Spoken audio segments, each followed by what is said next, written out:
예레미야 7장입니다. 1절 7절 여호와께서 이번에는 말씀을 선포할 장소를 특별히 지정해 주십니다. 예레미야는 여호와의 집 문에 서서 여호와의 말씀을 선포해야 합니다. 이는 선포할 메시지가 성전과 관련이 있음을 시사해 주죠.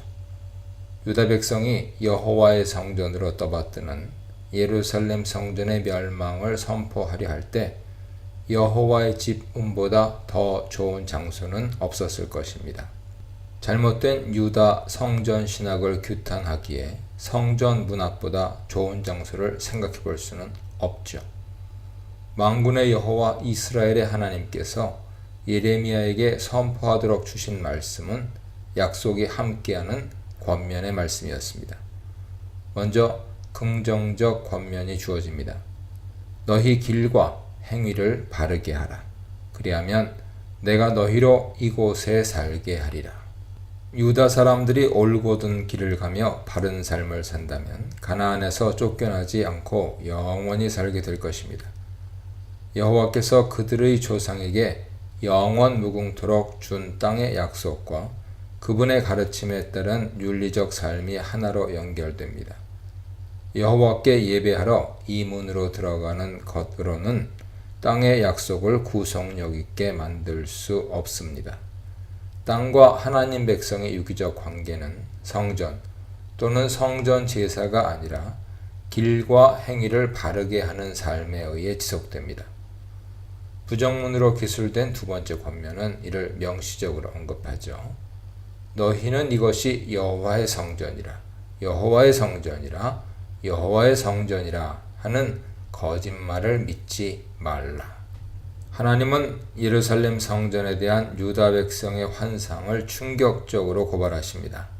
예루살렘 성전의 존재가 하나님의 구원과 축복을 보장해 준다는 주장은 거짓말입니다.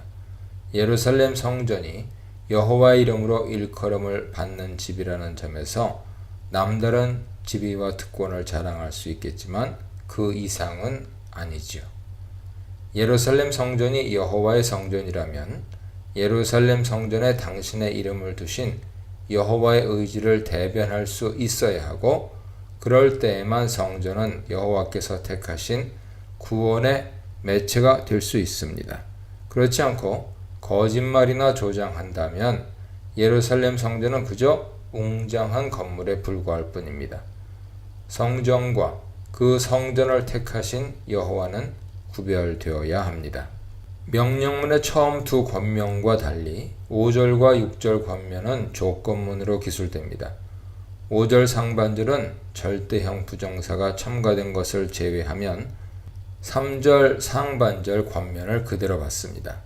여호와께서 주신 땅의 약속의 지속적 성취에 있어서 결정적인 것은 그분의 가르침에 따라 길과 행위를 바르게 하며 살아가는 것입니다. 유다 사람들이 바르게 해야 할 길과 행위는 1차적으로는 사회 윤리적 차원에 속하는 것으로 이웃들 사이에 정의를 행하는 것입니다. 정의는 하나님께서 세우신 사회적, 법적 질서로서 유다는 정의의 실천을 통해 하나님 백성으로 살게 됩니다. 정의의 실천은 공동체 삶 가운데 구체적으로 드러나야 하죠. 이방인과 고아와 과부를 압제하지 아니하며 무지한 자의 피를 이곳에서 흘리지 아니해야 합니다. 공동체는 이들을 이웃으로 받아들여 남다른 관심을 갖고 보살펴야 합니다. 출애굽기 22장 21절로 23절에 따르면 하나님은 이방인과 고아와 과부의 부르짖음에 응답하시는 분입니다. 무지한 자의 피는 살인 행위뿐만 아니라 타인의 생명을 위협하는 모든 폭력을 포함하는 표현입니다. 여호와께서 주신 땅이기에 이웃에게 가해지는 폭력으로 더럽혀서는 안 됩니다. 약속의 땅에 사는 자들은 이웃을 하나님 백성의 일원으로 인정하며 함께 살아야 합니다. 길과 행위가 종교적 차원으로 확대됩니다. 다른 신들 뒤를 따라 화를 자초하지 아니해야 한다. 십계명 구조가 보여주듯 이스라엘에서 윤리와 종교는 분리된 두 실체가 아닙니다. 여호와의 가르침에 따라 공동체 안에서 정의를 행하는 자는 여호와만을 섬기는 자이기도 하죠. 7장 문맥에서 다른 신들 뒤를 따라 하는 것은 공적으로는 여호와를 섬기면서도 사적인 공간에서는 다른 신들을 숭배하는 종교 혼합주의를 가리킵니다. 길과 행위를 바르게 하라는 권면은 약속으로 마무리됩니다. 길과 행위를 바르게 하며 살 때, 곧 이웃 간의 정의를 실천하고 우상 숭배에서 떠날 때, 여호와께서 유다 백성을 약속의 땅 가나안에서 항구적으로 살게 해주십니다. 8절로 11절입니다. 예루살렘 성전을 구원의 보루로 신뢰하는 자들의 귀에는 차라리 길과 행위를 바르게 하라는 예언자의 선포가 거짓말이었습니다. 여호와 종교를 성전 제의로 축소해버린 자들은 하나님의 윤리적 가르침에 귀를 기울이지 않았습니다. 이들은 가장 기본적인 십계명조차 무시했습니다. 거리낌 없이 도둑질하고 8째 계명이죠. 살인하고 6째 계명이죠.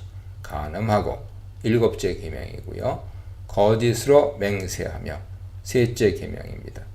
바알에게 분향하고 알지도 못하는 다른 우상들을 따라갑니다. 1째 계명을 어긴 것입니다. 이들은 여호와께 예배하러 성전을 찾아가지만 그분 말씀에 순종하지 않습니다. 계명을 어긴 자들은 원칙상 성전에 들어갈 수 없음에도 이들은 여호와의 이름으로 일컬음을 받는 집에 들어와 그분 앞에 서서 구원받았다고 떠듭니다. 이들은 성전 예배를 통해 성전 밖에서 범한 죄가 모두 용서받았다고 하나님께 감사드리고 돌아가서 다시 가증스러운 짓을 계속합니다. 여호와의 이름으로 일컬음을 받는 성전이 도둑의 소굴이 됩니다. 도둑이나 강도가 나쁜 짓을 저지르고 은신처를 찾아 숨는 것처럼 성전이 범법자들의 도피처로 악용됩니다. 사회에서 불의를 행한 자들이 제의적으로 용서받기 위해 성전을 찾습니다. 성전 밖에서 저지른 악행을 짐승의 희생제물로 세탁할 수 있기에 성전은 도둑들로 가득 찹니다.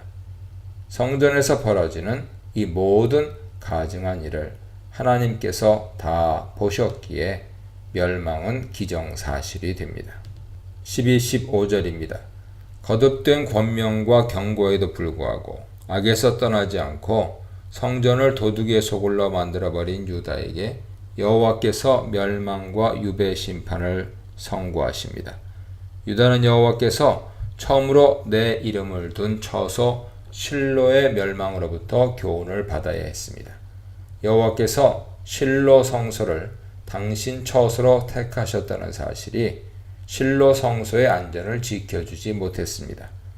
성소가 이스라엘의 악을 막지 못하고 오히려 조장할 때 여호와는 당신 성소일지라도 준엄하게 심판하셨습니다. 사무엘상 2장에 의하면 실로 성소 심판은 제사장 엘리 아들들의 비행 때문이죠. 유다에게 실로의 비극적인 운명은 그러나 자신들과는 상관없는 이야기였습니다.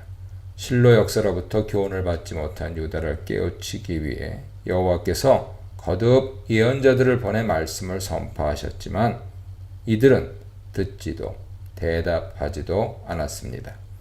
예루살렘 성전을 절대 신봉하는 자들은 예언자들의 선포에 주의를 기울이지 않았습니다. 예전에 이스라엘의 죄악 때문에 실로 성소를 멸망시키셨다면 유다의 죄를 조장한 예루살렘 성소의 운명도 다를 수 없습니다. 실로 성소의 타락이 에브라임 온 자손의 유배를 초래했다면 도둑의 소굴이 된 예루살렘 성전의 타락은 유다의 유배를 초래합니다.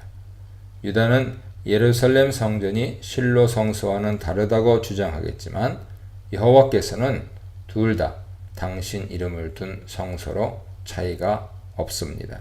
유다는 자신을 에브라임과 구별했지만 여호와께는 유다와 에브라임이 다르지 않습니다. 스스로 성전을 부정하신 하나님, 성전이 회복될 길을 알려주신 하나님, 거짓 평화에 빠진 이스라엘의 착각에 대해 묵상해 보시기 바랍니다.